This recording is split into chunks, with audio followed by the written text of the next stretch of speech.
Hello, hello, yogis. Happy summer. I did not turn into a tulip, but I had to share this with you because it's so beautiful. I was excited to discover these at Hive and Hollow in Menomonie, and grateful for all the ways they share beauty, even these during these times. So just in case you didn't know, you can still order from Hive and Hollow, and I'm always struck by the beauty, but also the integrity of the flowers and so on there. They're really sourced with thoughtfulness around wholeness. And I love noticing all the ways in life that yogic wholeness is happening. It's when we're creating connectedness versus separateness, when we're noticing our interconnection with all things. So I've really been enjoying being out in nature a lot, and I hope you're taking many opportunities to do that as well. Today, I've got one other thing to actually show you. I'm going to put in your eyes and hope you can see that. This is the Olbas oil that I've talked about and we've often used in class before. It's Olbas, O-L-B-A-S, and you can get it at our Menomonie Market. I know you can also order it online. But it's particularly useful for opening up the breath pathways, which seasonal allergies can be one challenge. It is for me, and so you might enjoy it for that support. But if you have asthma or anything else that contributes to just challenged fullness of breath, the Olbas oil is great. And you just take like a drop or two and put it on your chest or throat. Or in today's case, we're going to be practicing Nadi shodhana, which is alternate nostril breathing. And it's really quite a wonderful meditative practice, especially if you've done it before, then you just kind of settle into the experience. If it's new, kind of the mechanics of it early on can sometimes be a little distracting. But I wanted to introduce Nadi Shodhana today to open up the breath pathways. It's also good for balancing the right and left brain hemispheres. And I feel like it's another wonderful way to slow us down into the experience of breath as a way of creating space in our thoughts, in our experience. So we're also returning to our internal and external kumbhaka, the internal and external breath blocks, as a way of, again, creating that kind of slowness and that spaciousness. So we'll be playing with both of those. And of course, today is a flow class. So we'll be getting some good heat going and hopefully some good heart rate. And as always, this is your practice. I'm just here providing a framework, hoping to kind of inspire you along, maybe inspire you to hold in a position or to keep going when some part of you is kind of like, oh, this is a little hard, right? Like we don't want to not practice because we're just feeling lazy. We absolutely want to go into resting when we recognize that we're now striving. We're passing our edge, which is wholeness. We're able to be in intensity, to be in a state of witness and maybe even pleasure while our thigh muscle is shaking or our breath is a little elevated. So we're always trying to find that edge and to encourage ourselves to stay present with intensity. And that's really the place from which we often experience transformation, whether it's a release of stagnant energy and stress, or whether it's creating strength and ignition in a part of our body that's been kind of sleepy, and that we need it to get with the program to feel really whole and good. So we're going to play with all that in some flow, and as well as seed pose, I want to reintroduce. It's a great time of year, obviously. I love metaphor, so bringing that on in. And one of the interesting things about seed pose to me is that there's obviously the metaphor of the deep contraction and getting smaller and more concentrated, and then the expanding and rising and just noticing how that feels in your body. But that also we're making shapes that actually help the breath do what we're trying to make it do, say in compression and expansion, right? So it's just adding shapes that squeeze the balloon of us into emptiness and then expand the balloon. And during those times, it's really easy to get distracted by, say, the physical shape that you might be making or expression, and your attention might be out here with your hands or something.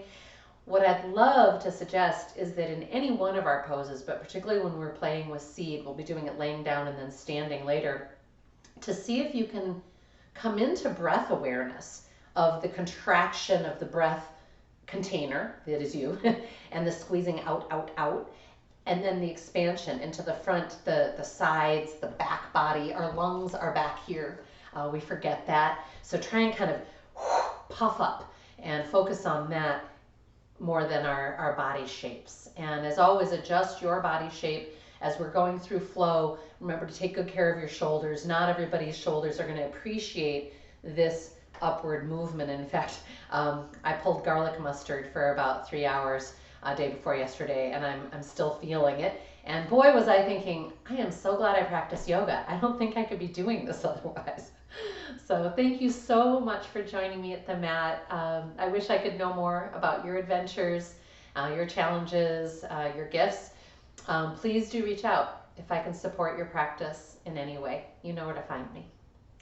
I'm going to begin seated. I'm going to invite you to begin lying down. We're going to come into our breath locks. So please come onto your back body. Get comfortable, wiggle around, let your body settle into the earth. If you've been in a lot of doing and going, even if it's good doing and going, not stressful, that's its own energy. And so now as you're inviting your body to settle on the mat, you might soothe it, affirming, this is my yoga for the day. There is nothing to know, do, or accomplish. And perhaps you have your own mantra. It'd be a great time to run that through your system. One of my favorites to tune into the moment is this breath, this body, this moment.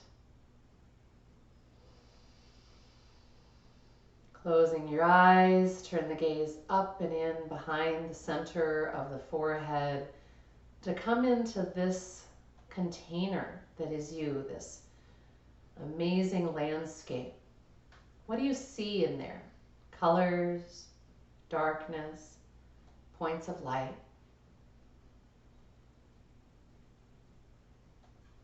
And begin to notice the breath rising and settling.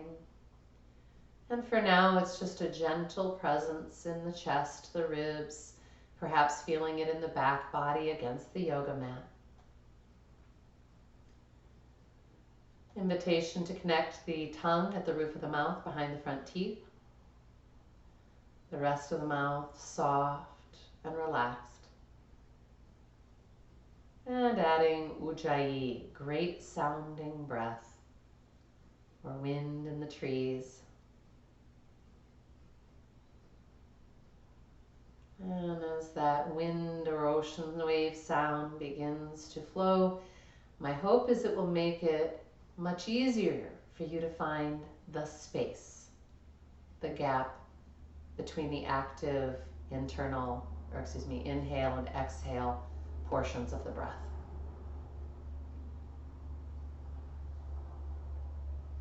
We'll be here for a few breath rounds, just trying to locate that treasure.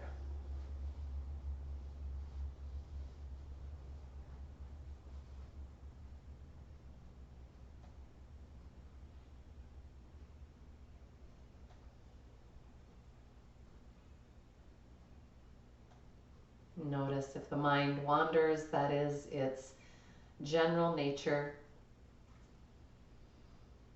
And rather than fighting it, we would like to just become more adept at observing that pattern of the mind wandering. We notice more quickly, and we use whatever is our best tool for return. Ujjayi is often my most common go-to. But you might also notice the connection of the tongue, again, the inward looking, and so on. Couple more. You might try witnessing, is there more inhale? Is there more exhale? This just helps us be attentive to the full action of the breath. There often are those soft whispers at the end before it truly pauses.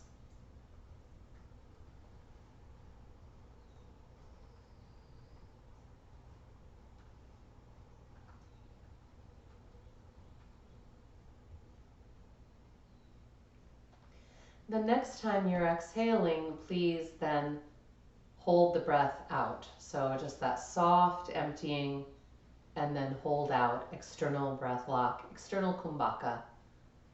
And as you hold out, you begin to notice sensations that accompany.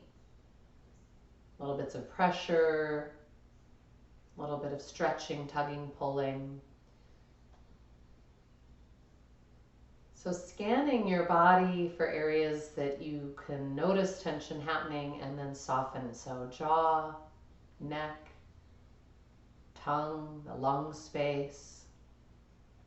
Inviting and softening. When you notice that you really need to inhale, let the breath lock go. Inhale and hold in. Internal kumbhaka. And similarly, begin to witness the sensations that accompany the breath lock. And there is no contest with self. It's not our goal to hold as long as we possibly can.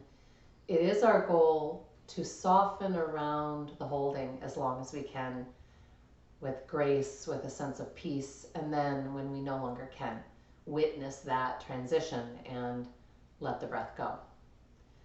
So we're going to do this a few more times.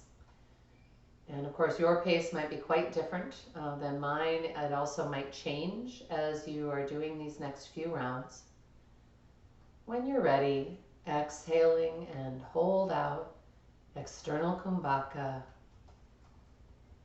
noticing the sensations, noticing the body response, inviting a melting and softening around. Again, scanning the body, tongue, neck, and so on. When you need to inhale, draw in and then hold in. Internal kumbhaka.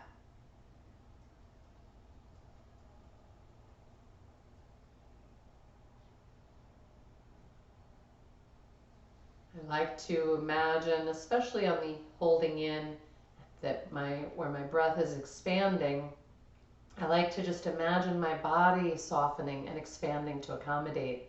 So literally my face muscles and my skin just sort of softening and stretching, my lung space, my throat space.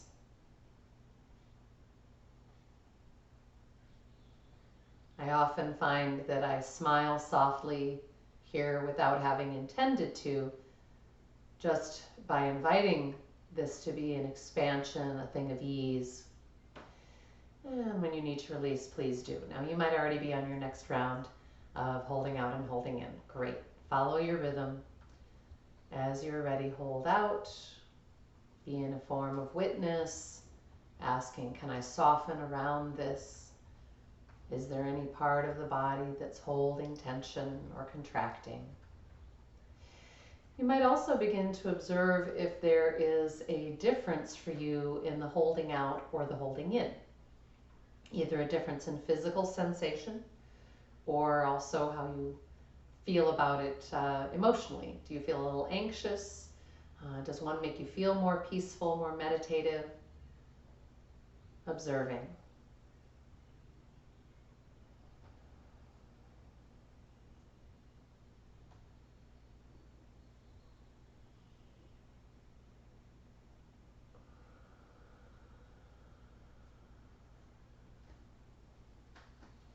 And please continue in your breath block until it is complete. And when it is, let it go and spend a few moments with me, please, just observing the experience, the effects.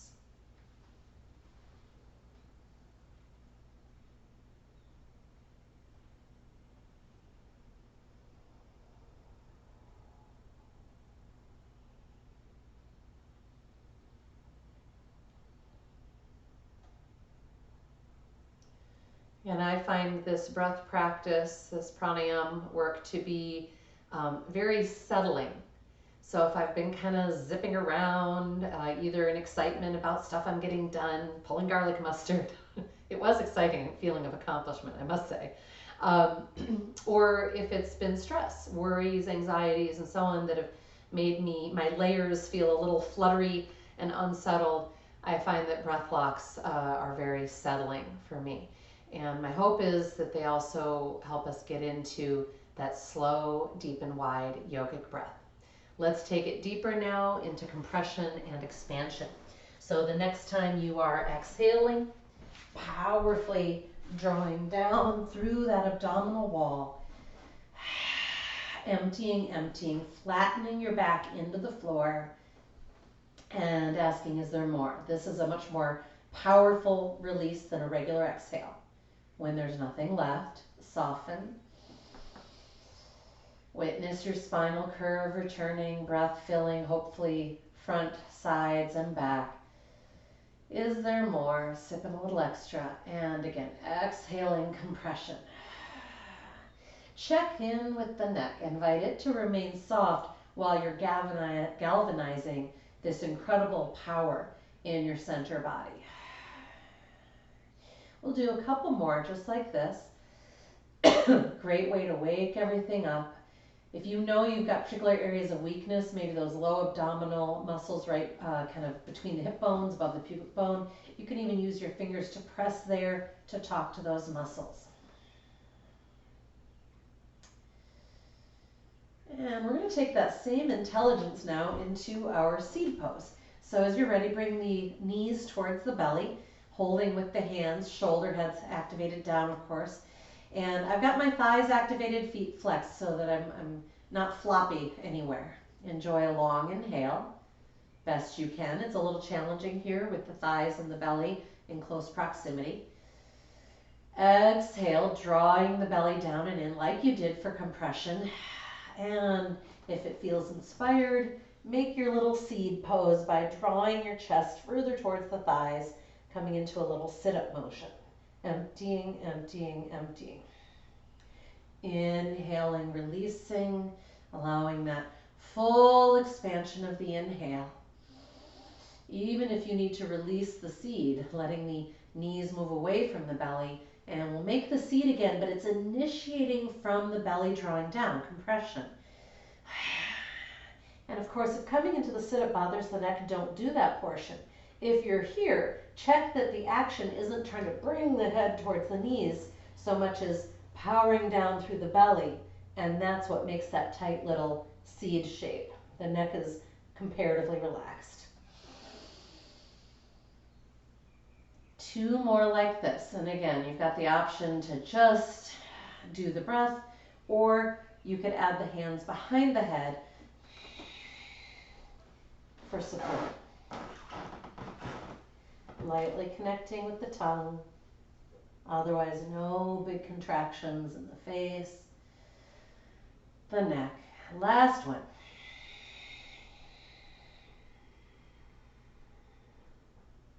Is there more? Inhale, release, and we'll plant our feet for bridge pose. Working the shoulder heads beneath us, gathering a long inhale. Exhaling, press up. Boy, do I notice how good this feels in all those muscles across the back body. Inhale slowly down. And exhaling, press up. So when you're squatting and gardening and pulling weeds, there's a lot of pull in the back body, particularly all around the pelvis and sacral triangle. Inhaling down, the hamstrings and so on. So I hope today's practice will feel like just some really good massage and stretching for those areas. Good. One more. And you're welcome to just hold in a basic bridge to add your yoga mudra if you would like. Or you could also simply be practicing our leg extensions, which we know to be marvelous, again, for that whole pelvic stability.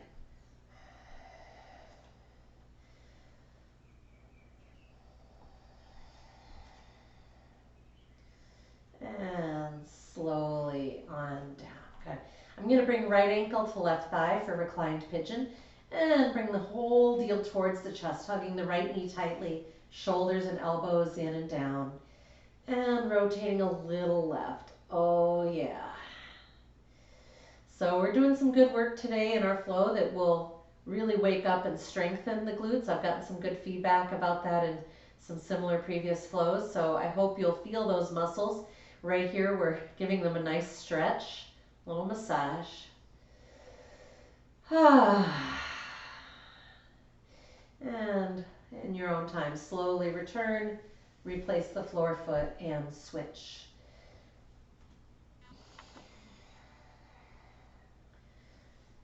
Finding that just right ankle as you rotate a little to your right, hugging that left knee deeply. And remember, you can, pulse a little bit. The more we make our yoga organic and inspired by the body's instincts, the better. And that's why I like to say this is your practice. So it's much more important that you follow your body's lead than what I may or may not be including or offering. And coming slowly on back. Marvelous. Release the legs, and we're going to come into a spinal twist. So I'm just going to come onto my left side in embryo, holding the knees down with my left arm and rotate open through that top arm, my right arm. If you'd like a little more depth, you can scooch your left shoulder a little left, so it kind of brings you more onto the blade and less onto the deltoid. And again, we're always looking for intensity in the twist, but also room to breathe. So I'm going to make sure to let my breath take up space, which will lift that back arm and shoulder, and then exhaling, it gives me more room. Couple more.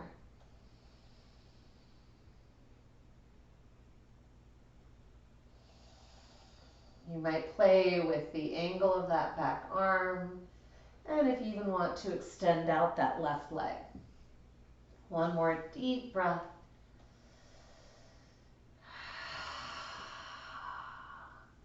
And come through center to the other side. Lots of ways to do this, right? You guys know there's the kind of more gentle and more active entries.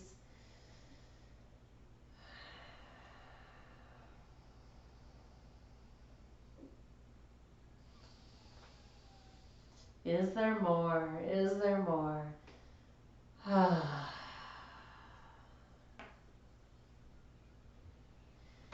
one more, you might activate out through that top leg. And coming slowly on back. Last activation in bridge. Please squeeze those inner thighs as if you had a block there. Breathe, breathe, breathe. Get your shoulder heads more deeply beneath you. And guide one more deep breath and notice where it massages you. Lifting the chest up towards the chin, away from the floor. And slowly on down. Marvelous.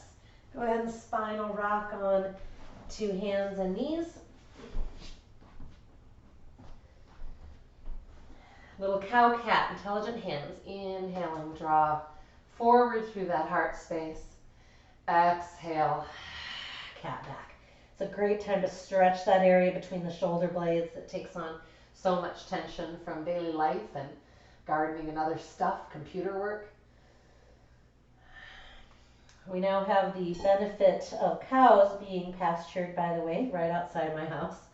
So if you hear a strange sound at some point, you'll know what that is. They're beautiful, black and white. Some of them are a little bit red. They've got long hair. They're pretty cute.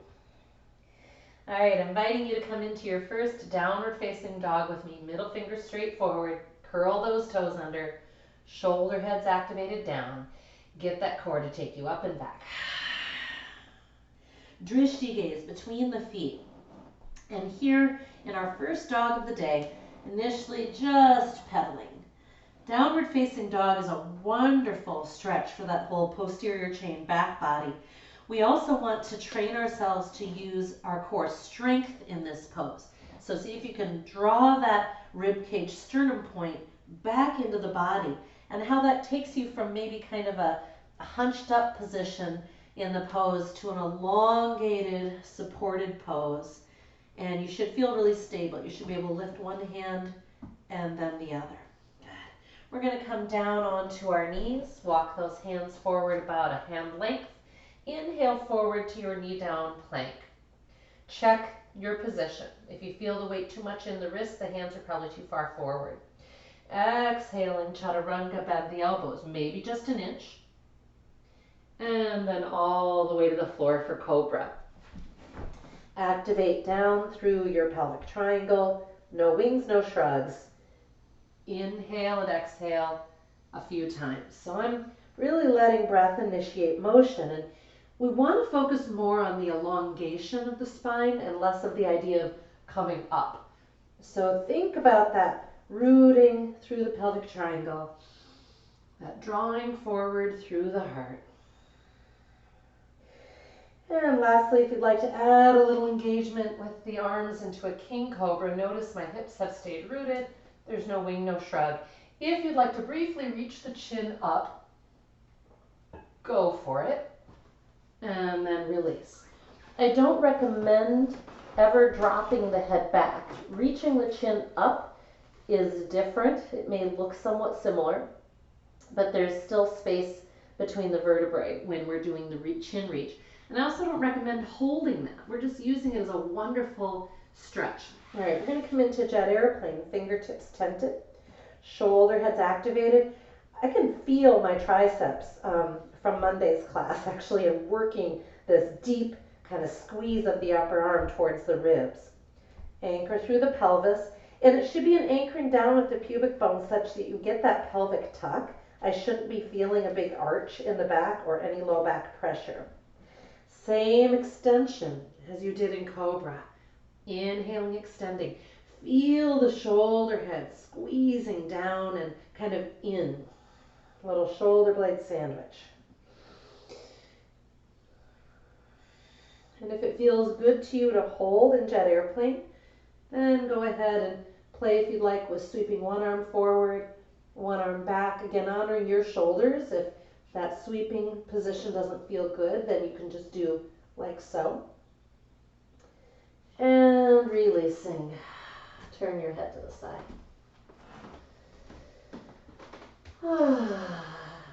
One of the fun things about laying on our abdomen on the mat is that we have a chance to feel the breath coming into the belly. We feel the floor being a reply, if you will. And we have not done forearm plank together recently. I trust that you're doing it on your own. But we're going to come into that a moment to just really find that supportive core. So you might do it knees down. Simply tuck the tailbone and come up. You might do it with the toes curled under, imagining you're squeezing something between the thighs. And if you really want to test your stability, you might just start pulsing, reaching one heel back and then the other, lifting the foot just an inch or two. I don't want to go up and get a big pelvic tilt, so it's just straight back. And release. Press back to child's pose, no wings, no shrugs.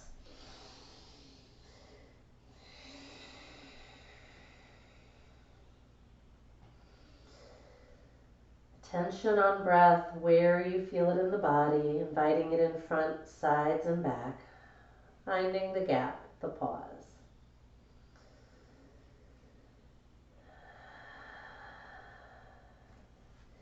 And when you are ready to move on, tuck the tailbone. Come on up, knees right below the hips to return to downward facing dog. We're going to be coming into a flow from downward dog. You could always step back from mountain if you're trying to do less shoulder wrist work. From downward facing dog, we'll take right leg flying. Pause. Again, notice if you lost any stability or alignment, that means the core wasn't doing its work. We want it here now. Exhaling, round deeply to bring that right foot forward in crescent lunge. Steer the right hip bone back, left hip bone forward. Super important. And rise up. Finding your crescent lunge, right foot at the front of the mat. Good. and inviting you to play with me. I realize I'm going to have to shorten my stance a little bit because we're going to do a little lift, coming back to some of the work we've been doing in recent weeks. This is totally new to you. Just slow it down and notice what you need to do to maintain steadiness. So I'm kind of launching towards a warrior three or standing jet airplane, depending what you want to call it. And when I'm ready, I'm gonna go. I might be parallel to the floor. I might be not. It doesn't matter. You don't have to go fully parallel. But we want the body straight from heel to crown. Now slowly bend your standing leg. You're going to bring your bent leg in front of you, hands in prayer. Push the earth away. And if you've got the energy, reach those arms up. Marvelous. Exhaling, step back with the left foot as you plant the hands and step back, downward facing dog. Inhale, exhale, sigh. Moving into dog series or any alternate you'd like to work with, including resting pose. Inhaling to your plank, knees or feet. I always go to knees for that first round. Shoulder heads anchor, exhaling chaturanga. Slowly, maybe holding even with the elbows, and dropping for cobra or scooping into your upward facing dog. Exhaling, downward facing dog. Inhale, exhale, sigh.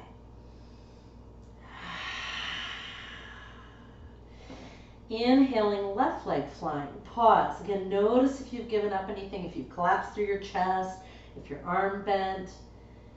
Exhaling, powerful core, compression. Get that left foot forward. Grab it if you need to. Steer the left hip bone back.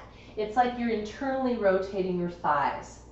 We talk about that a lot because if we don't think about it, we tend to miss it, and it really changes our integrity. So make sure you're in a short enough stance that you feel like you can kind of pump in and out with me, launching that back leg, coming into a little bit of a jet airplane arms as you do so. Returning. So if I weren't talking as much while breathing, I'd be inhaling up, exhaling my arms down and back for that little launch. Good. One more into your launch and hold. Whatever angle you're at. Maybe it's just a soft angle and maybe it's a full-on parallel. Keeping that right hip bone down, left hip bone back so that they're hopefully parallel and even. Slowly bend your standing leg to bring your other knee forward. Right knee comes forward, hands in prayer. Pause. Ask that powerful but maybe shaky standing leg to push the earth away and add those arms. One more long inhale. Exhaling, step that right foot back, plant the hands and downward facing dog. Inhale, exhale, sigh.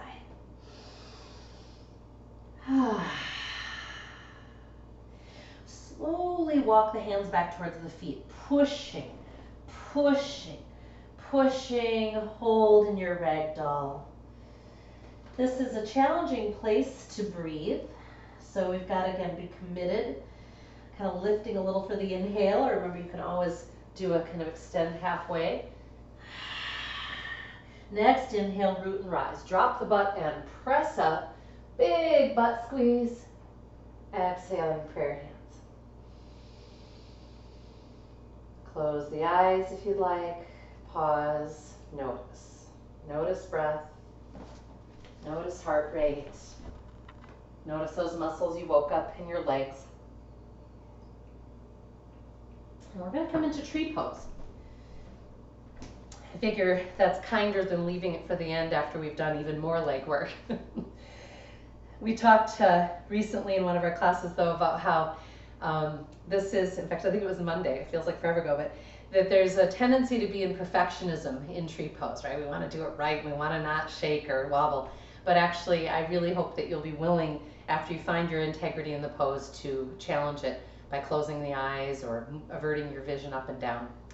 First, let's find integrity in those roots. So the big toes touching, the other toes spreading out in kind of a half moon, we call it.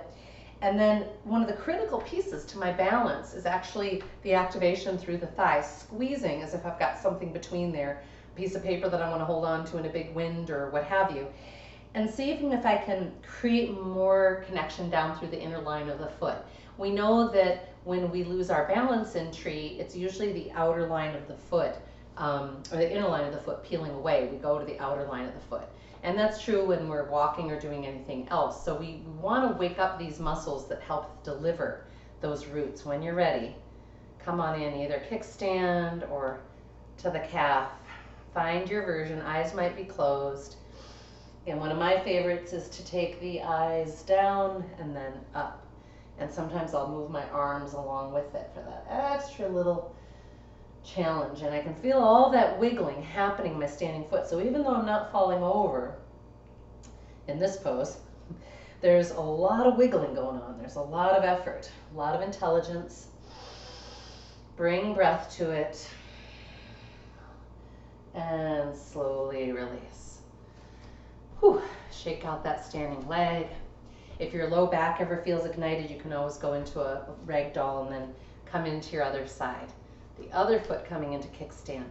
And as I bring my foot up to my calf, I always try to add the flare of the yoga toes because that actually gives me a sense of intelligence in the foot. I'm not just a floppy foot that'll land kind of not knowing what to expect. So that proprioceptive ability through the feet really changes the way we move through the earth, along the earth, through life. Finding breath and finding your just right point of challenge, the edge.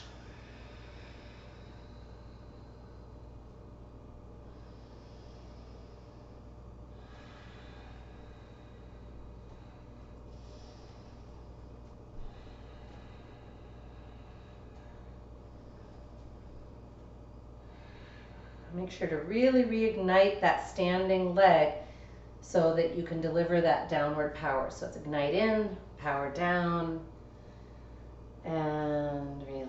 Good. Go ahead and shake those out. Coming towards the front of the mat, about a foot back if you're not already. And we're going to come into a standing seed position, and then we'll be taking that into some more additional flows. So the movement essentially is to inhale and sweep up, again with any little add-ons that you'd like, maybe a nice back bend, to exhale and come into as tight of a little ball as you can. Again, not emphasizing the head. I don't want to crank on the head. It's through the belly and the thighs. Inhale, root and rise up. Is there more? Exhaling down. Now you might not be able to bring your butt all the way down without losing contact with the heels. So if you need to pause here, that's fine. I can still squeeze my belly and thighs towards each other. It's a lot like release wind pose, but I'm doing it with both thighs. Inhaling up. Exhale. Emptying, emptying, emptying, emptying, emptying, emptying, emptying, emptying.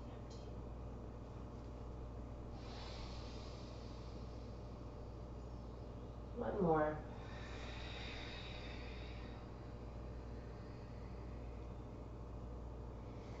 Inhale, root and rise up. Exhaling, prayer hands, standing crane. Lift the left knee, hold. Nice long breath if you want to do a leg extension and really activate, get that leg straight. Slowly step back to your crescent lunge, or if you prefer the foot flat warrior one. Either way, hip bones steer forward. And inviting you in jet airplane arms again, really trying to wake up those triceps. You can even do a little flapping if you want to. And a long inhale, sweeping up if you can. Exhaling, open Virabhadrasana 2. So now the thighs are externally rotating. Platter hands perhaps. And it's kind of fun to notice as our leg muscles get more fatigued that it can be harder to feel like we're really kind of controlling things as we gracefully try to transition. Inhaling, reaching up and back, keeping the knee bent, or if you prefer, straightening. And just noticing in each moment, today, what's right. One more long inhale. Exhaling, please, to your lateral stretch. Pause and stack. Stack those shoulders. Make sure that the knee hasn't come out of alignment. Reach that arm forward. Deep breath. Again, any little organic movements, but make breath dominate. Let it lead. Let it tell you what's needed. And circling that arm a couple of times. This is a wonderful all over stretch through that torso. And then plant the hands, come onto the ball of the back foot and step back, downward facing dog. Inhale, exhale, side, drishti gaze. Working the heels towards the floor. It doesn't matter if they ever get there. Inhale to your plank, knees or feet. Good. Check your alignment. Take your time. Exhale, chaturanga, chest preceding the hips. Inhale, draw the heart through to your upward facing dog, either on the balls of the feet or the tops. Exhaling, downward facing dog.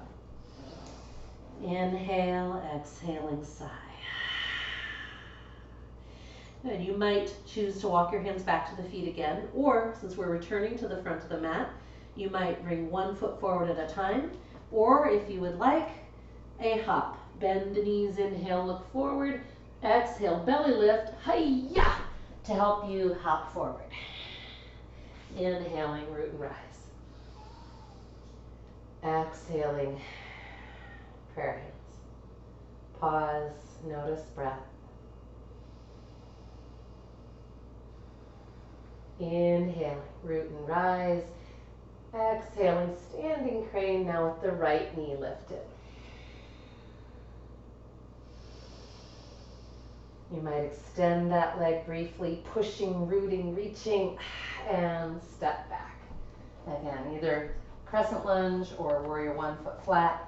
And you might add into jet airplane again to get those triceps, or maybe you're craving another shape. I know some people really love yoga mudra right here too. It can feel great because we're working all these muscles in downward, or in dog series rather, and this is a nice way to stretch them out. This is also requiring the triceps to work to fight with those bossy biceps. Inhaling, sweep up. Exhaling, transition, Virabhadrasana 2. Check your alignment. Deepen your lunge. Take it deep. Notice the great stretch that you get and also the strengthening, especially if you're kind of pulsing. Breath rising and falling. Inhaling, reaching up with that front hand, either reverse or exalted warrior. If your knee is still bent, keep sending those hips forward and down as you reach forward through the ribs and up through that hand. Exhaling, lateral stretch. Pause, stack the shoulders, rotate those thighs open, and extend that right arm forward. So today I can feel a stretch all the way down into my right psoas, right inside my right hip bone. And I love noticing in these stretches the differences side to side. It's like, oh, okay. Like I could stretch or massage that area a little bit more. It needs that. Breathing. The breath is the massage. Good. And as you're ready, start circling that arm down and then back and then up. Letting the torso follow, maybe the vision. And planting those hands, step back, downward facing dog. Inhale, exhale, sigh. Another opportunity for dog series, you could also do just a spinal pumping, either standing hip pump, or right here, just doing upward dog, downward dog. And that can be nice because you're getting a lot of the same glute action, upper body work, core work. Again, If you're in dog series, breathing slow, deep, and wide. Don't rush it.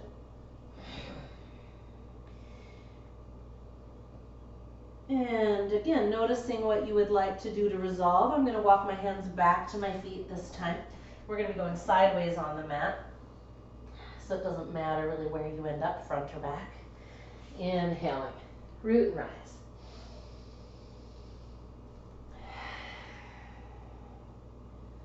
Pause, check in. What are you noticing? We're going to step sideways on the mat here. Taking our feet as wide as we comfortably can. First, I just want to enjoy some straddle, side to side. This is just, to me, one of the best exercises. I do this one pretty much every morning to wake up and stretch out some of the tight muscles through the legs, the hips.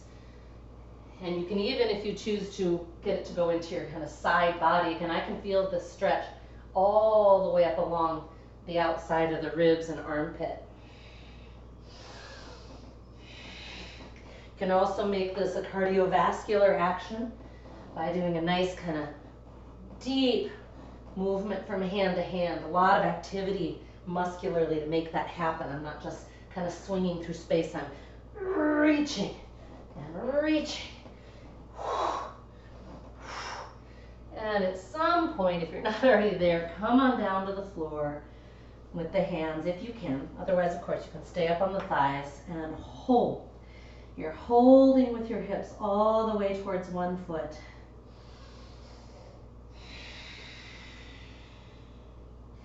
And then holding all the way the other way. Is this side different? What's there? What's knowable? What's stretchable? What's breathable? And coming back to center, plant the left hand and trying to have that hand right below the shoulder. Inhale, rotating open through the right arm. And exhaling, returning. Fold. Inhaling, sweep open with the left arm.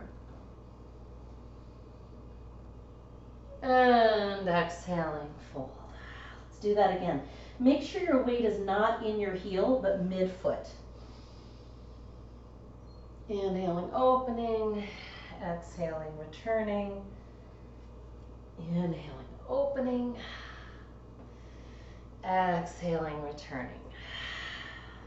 Inhale, extend through the spine. And then exhaling, we're going to walk our hands all the way to the front of the mat. And step back.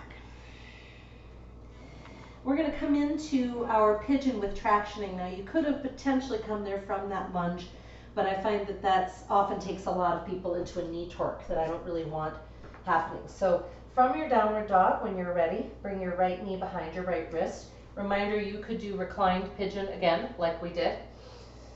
And so I'm offering a tractioning here as a way to balance out the muscular strength in the hips and glutes. It's been really transformative for me.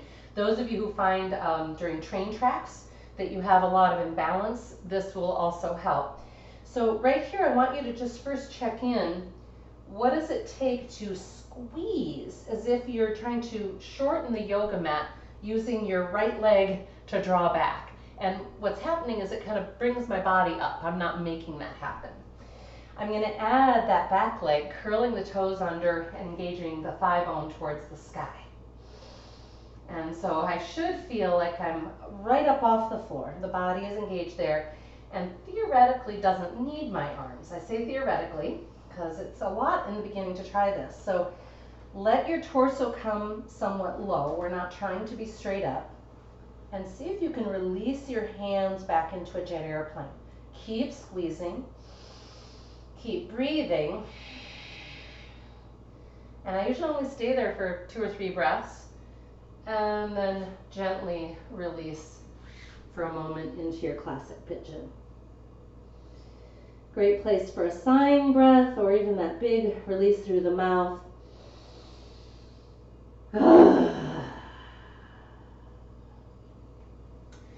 And you might come out to table, or you could always take it to another dog if you're enjoying some of that more intensive work.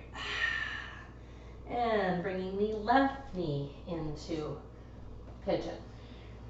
Pause. See what it takes to squeeze and do that tractioning.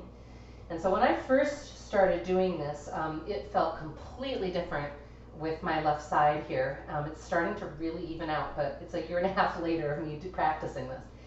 Curl that back foot under, ignite that thigh bone. This is important. If that back knee is just kind of straight, in other words, it's bent, it's not giving you the support you need. So those of you who have a hard time waking up the quadricep, that front of the thigh, you might have to really work it here. Breathing. Letting the torso come a little bit low. Tractioning, that's your base, that's your strength. Feel it right into your belly and see if you can release those hands. Breathing here.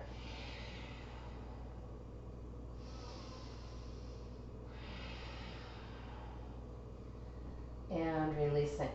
So when I first started this posture a year and a half ago, I absolutely could not lift off on the left side. And it's not the hands that are the issue, it's the glute and the hip area. And I just had so much less strength or neural firing or whatever all was going on there that I just couldn't do it. And it was really, really fun to see how quickly it changed and continues to evolve, continues to become more balanced in the two sides of my body. Go ahead and release either into table or dog. And as I've created that balance in those muscles, what I've noticed is that my whole pelvic stability has changed. I can lift really heavy weight to one side and not have my back hurt. Dog series, or if you'd like, resting pose, or just holding here with soft, steady breath. This is our last dog series option. Inhaling to your plank. Really use those same quad muscles. Bam. Exhaling. Butt goes up a little bit to help that chest proceed. Inhaling, scoop through to upward dog or settle to cobra. Exhaling, downward facing dog. Inhale, exhale, sigh.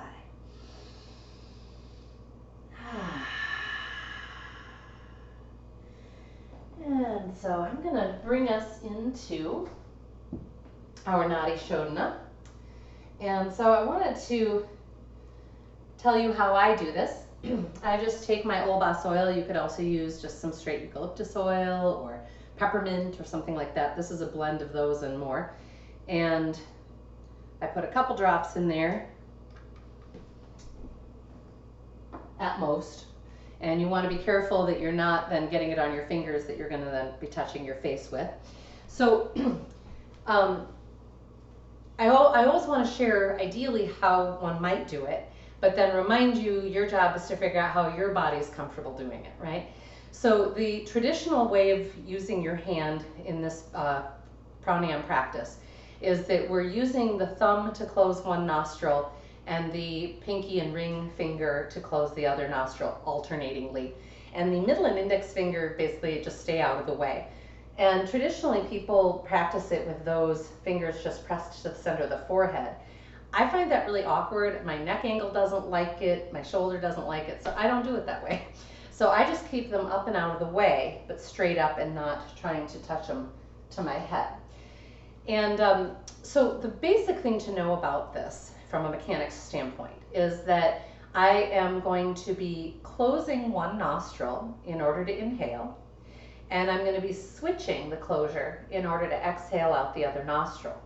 I'm going to hold the hand position in order to inhale up that same nostril, and then I'm going to switch the hand position to exhale.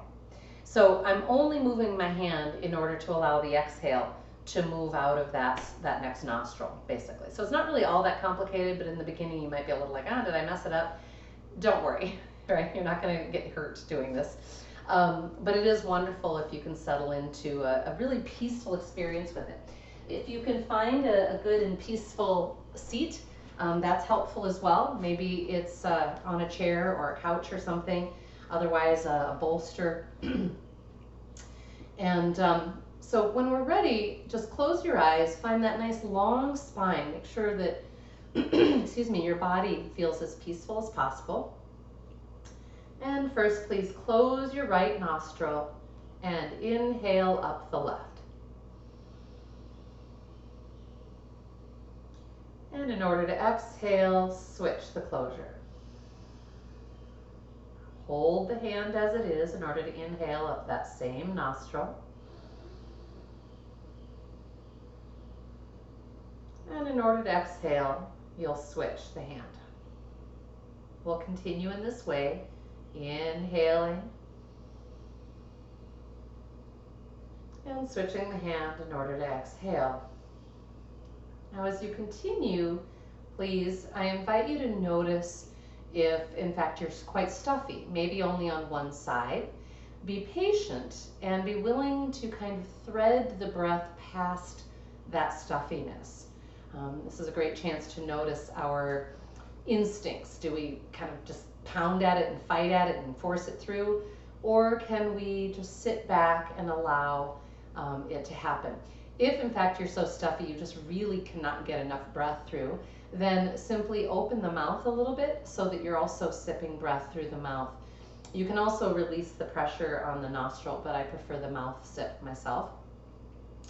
And it's also, again, just worth noticing what your differences are right and left. And if you were to practice this in the coming days, to notice if that's something that changes, or do you always have one side that is quite stuffy. Please continue.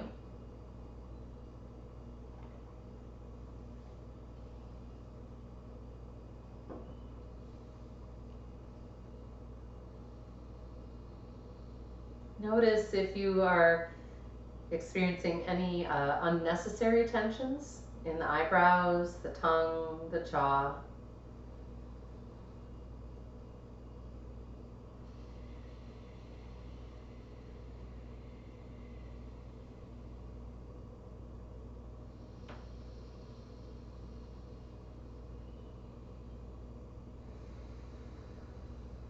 Are you able to notice subtle things like the difference in temperature of the air passing over the lip during your inhale or your exhale?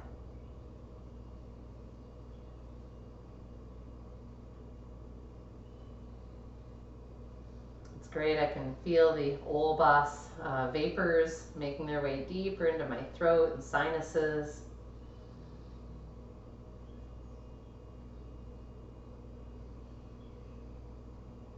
So when I had you begin by closing your right nostril and inhaling through the left. Please continue until you're now ready to exhale through the left nostril. And then settle both hands onto the legs and breathe through both nostrils.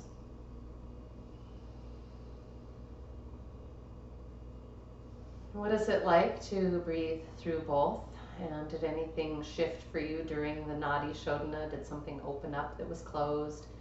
Did you find a more relaxed attitude, if you will, towards any stuffiness? Again, if this is your first time or you've not done this breath practice in a long time, it may not have been entirely relaxing. But I'd encourage you, this is a fun one to play with if you were to do it again every day this week. To just notice how it changes for you and potentially becomes a meditative practice, a wonderful way to turn in, tune in, and go into a different part of your brain and nervous system than what we're living in daily life.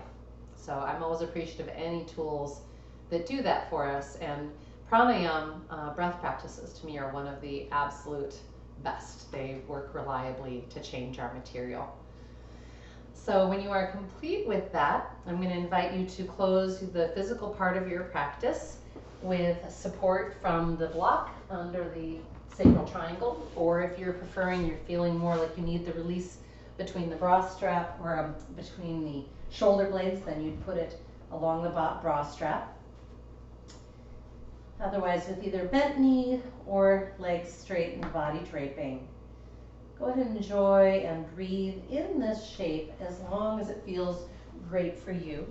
Remember, we never want to hold it past our sense of ah. I always like to say we are seeking the ah. And it's a really different way of practicing yoga than we sometimes see done, or we perhaps sometimes have done ourselves where we're thinking, well, no, I've got to get this right, our perfectionism or our competition with self. And so I feel like one of the great gifts of being on the yoga mat, where there truly is nothing that we need to accomplish, is that we have an opportunity to notice that kind of striving mind, the part that pushes ourselves and judges and so on and competes, and to really notice that part if it's present and loud and go, wow, how often is that showing up in life off the yoga mat? And how does that serve me or disserve me? How much of that do I want to keep doing, right? So I feel like it's a really fun place to get to, where we find the willingness to do good and intense work like you just did, with also an attitude of loving kindness. And it can really change how we do everything. So I'm inviting you, if you've not already come off of your block, to please do so. Allow yourself to settle into a comfortable position. You might first bring knees to belly or something like that. And then perhaps you want to be on your back in corpse pose. You could be on your belly, child's pose. If you have a clean slate of wall near you, you could move up against it and have your legs up the wall. That's often wonderful, especially if you've been on your feet a lot or you're feeling a lot of congestion in the lower limbs. Maybe you want to bolster under your knees, or maybe you want to recline over your bolster. So even though we'll only be here a matter of minutes, we know that they're powerful minutes if the body truly has a sense of settling. So please find that and turn your gaze inward. You could use some sighing breaths to settle in, otherwise just that slow filling and emptying of the breath. And with each exhale, a sense of giving your body to gravity, sinking down and down and down.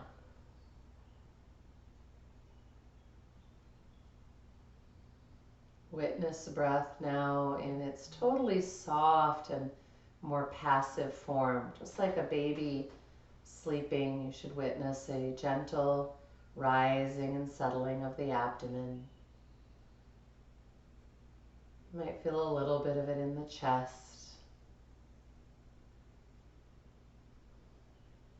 No effort of any kind.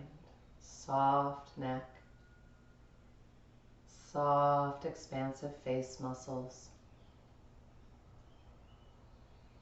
Feeling the body getting heavier and heavier.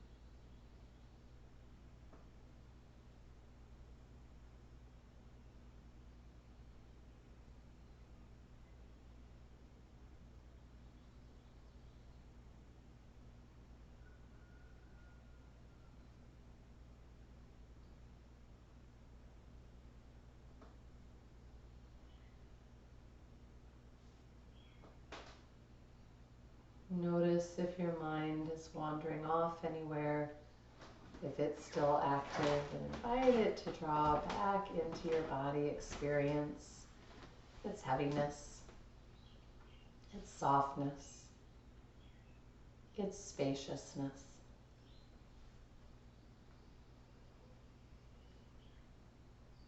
And what would you like to fill that spaciousness with? Is there any particular energy that you would want to gather? Any particular seeds that you would like to let grow?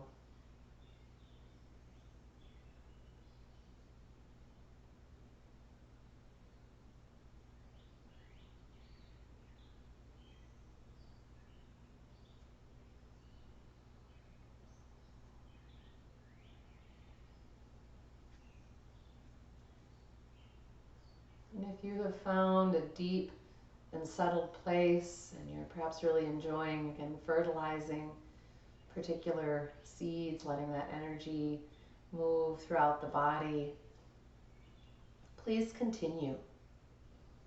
I'm going to close with ohms and the singing bowl, but you might listen to your body that says, oh, let's just stay here a while.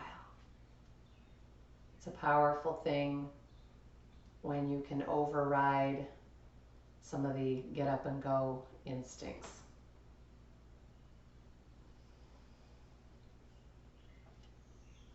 If you'd care to join me in ohms, please do, gathering a long inhale.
Om Shanti Shanti. Om Peace Peace. Namaste.